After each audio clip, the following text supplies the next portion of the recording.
गीतावली रामायण है, गीतावली रामायण। उस गीतावली रामायण में एक पद में आंजनेय ने विदेहजा की रहनी का जो चित्र प्रस्तुत किया है वह वस्तुतः प्रतिकूल परिस्थिति में प्रत्येक के अंतःकरण का ही चित्र है। हम सबके अंतःकरण का वो चित्र है। वे आपके वियोग में हनुमान जी बता रहे हैं राम जी को, और सीता जी आपके वियोग में बहुत सी राक्षसियों के साथ एक वृक्ष के नीचे बैठी हुई अपना जीवन काट रही है। मानो दुष्ट इंद्रियों के बीच में पड़ी हुई बुद्धि विवेक के उदय का मार्ग देख रही हो। साधक के जीवन का यह कितना स्वाभाविक चित्र है। गीतावली का पूरा आज कहते हैं पद करुणा भावना और यथार्थ को अपने आप में समेटे हुए है। क्या है वो पदावली? वो पद क्या है कि सुनहु राम विश्राम धाम हरि जनक रुता अति विपसी जैसे सहति ऐसो मित्र बंधु करुणा निधि मन महरटति प्रकट नहीं कहती निज पद जलज मिलो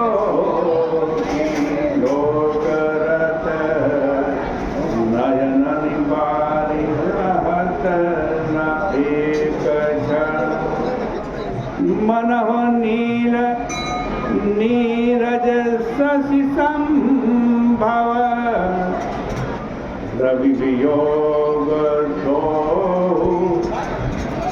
प्रवत सुधाकन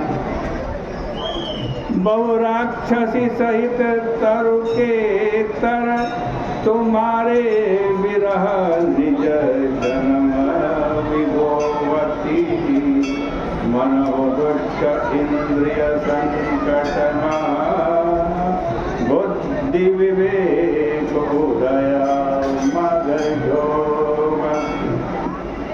सोनि कपि वचन विचारी हृदय हरि सोनि कपि वचन विचारी हृदय हरि अनपायनी सदा तो एक मन तुलसीदास सुगत सुखातीत हरि करत मानहो प्राकृत जन। तो इस प्रकार सीता जी अशोक वाटिका में राक्षसियों के बीच में घिरी बैठी हैं, लेकिन क्या कर रही हैं? राम नाम का तो जप कर रही हैं, राम जी का ध्यान कर रही हैं और अपने चरणों की तरफ देख रहे हैं। संवाद के द्वितीय भाग में प्रभु आंजनेय की सराहना करते हैं, किंतु मारुति जो हनुमान जी है वो त्राही पुकार उठते हैं। लंका से भिन्न अनुकूलता का वातावरण है। यहाँ पर लंका में दूसरा वातावरण था जब हनुमान जी गए थे, और यहाँ पे राम जी के पास दूसरा वातावरण है। वहाँ प्रतिकूल वातावरण था या अनुकूल वातावरण है।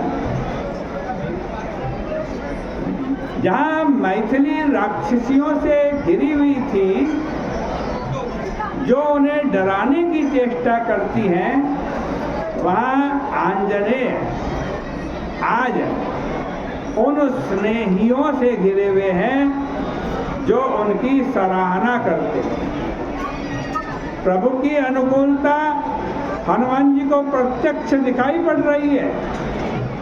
ऐसी स्थिति में साधक के अंतःकरण में अभिमान के उदय की आशंका होती है। जब सारी अनुकूलता होती है ना, है तो अभिमान भी आ सकता है। लेकिन प्रभु के चरणों का आश्रय लेकर जो साधक पतन की आशंका से मुक्त हो जाता है। संवाद के तृतीय खंड में प्रभु अंजनी नंदन को पास बैठा लेते हैं और उनसे आश्चर्य भरे स्वर में एक प्रश्न करते हैं। राम जी करते हैं हनुमान जी से प्रश्न कि महावीर मारुति लंका, हे महावीर, हे मारुति, लंका जैसे विषम दुर्ग को रावण के द्वारा सुरक्षित रहते हुए भी तुम कैसे जलाने में समर्थ हुए? राम जी पूछे कपि कहु कपि रावण पालित लंका, कहु कपि रावण पालित लंका, के विदित है दुर्ग अति बंका, के विदित है दुर्ग अति बंका। प्रभु के द्वारा किए जाने वाला यह प्रश्न भक्त की सबसे बड़ी परीक्षा है। साधन पग में आने वाले विघ्नों को विनष्ट कर देना ही यथेष्ट नहीं है। यदि सफलता को साधक अपने पुरुषार्थ के स्वरूप में देखता है, ये जितनी सफलता मिली है ये मेरे अपने बल पर मिली है, मैं बड़ा परिश्रमी हूँ, बड़ा पुरुषार्थी हूँ, तो भैया पतन होने पर इसका क्लेश भी उसी को ही स्वीकार करना पड़ता है। हम ऊंचाई पे चढ़ गए तो गिरने का दुख भी हम ही को भोगना पड़ेगा। किंतु जो प्रत्येक कार्य जिंदगी के अंदर जो भी अच्छा श्रेष्ठ बड़े से बड़ा कार्य होता है, उस कार्य में भगवान की कृपा का साक्षात्कार करता है। वो कहता है मैंने नहीं किया, ये भगवान की कृपा से हुआ। उसके समक्ष इस प्रकार की कोई समस्या नहीं आती, पतन की समस्या नहीं।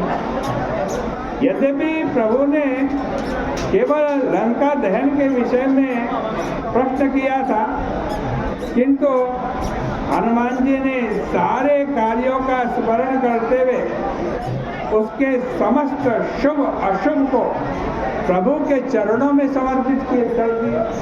जब पूछा ना राम जी ने लंका कैसे जलाई, तो हनुमान जी क्या कह रहे हैं सुनिए कि प्रभु प्रसन्न जाना हनुमाना, बोला वचन विगत अभिमाना, सखा मृग के बड़ी मनुसाई, सखा खाते शाखा पे जाई, नाभि सिंधु हाटक बुरजारा, निशिचर गण विधि विपन उजारा, तो सब प्रताप रघुराई, नाम कुछ नाम न कछुक, नाथ न कछुक मोर बड़ाई, तागह प्रभु कछु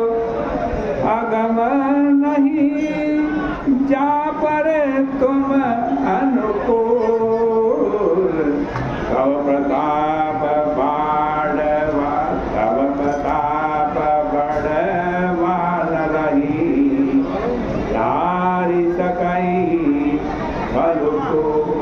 ये उत्तर दिया आंजनेय ने, हनुमान जी ने राम जी को। बड़ा सुंदर प्रसंग है, लेकिन आज थोड़ी वैशाख महात्म की विचार